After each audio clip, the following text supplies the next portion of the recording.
Complaints handling in England is governed by the NHS Health and Social Care Complaints Regulations 2009, which apply to all NHS healthcare providers, including primary care and independent and voluntary organisations that provide care under arrangement with the NHS. These are called responsible bodies. Each responsible body must appoint a responsible person to oversee the complaints procedure. This could be a senior partner in a GP practice or the chief executive of an NHS trust. He or she must sign all complaint responses and ensure that staff understand the procedure and know how to respond appropriately to complaints and concerns from patients. All responsible bodies must publicise their complaints procedure.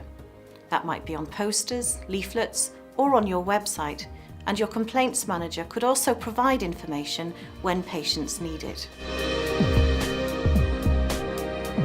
There are two routes for patients or their representatives to complain.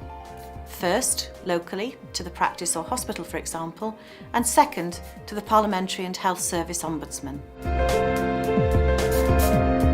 In the MDU's experience, the vast majority of complaints are resolved quickly and efficiently at a local level. Sometimes speed, sympathy, and a willingness to listen are all that's needed. Complaints can be made orally or in writing.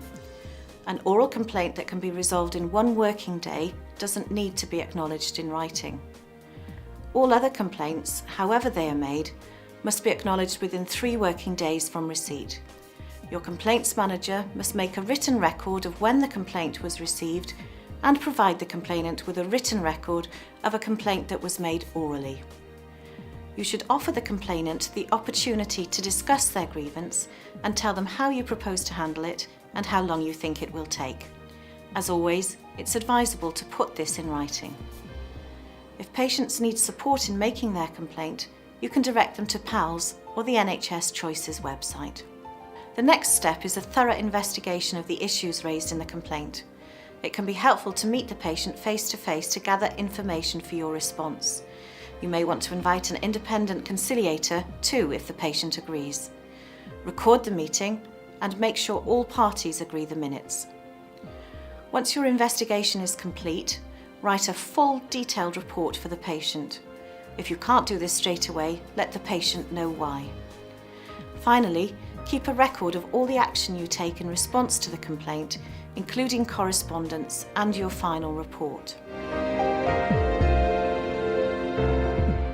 A complainant who isn't satisfied with a local response to their complaint can refer it to the Ombudsman, but they must do so within 12 months.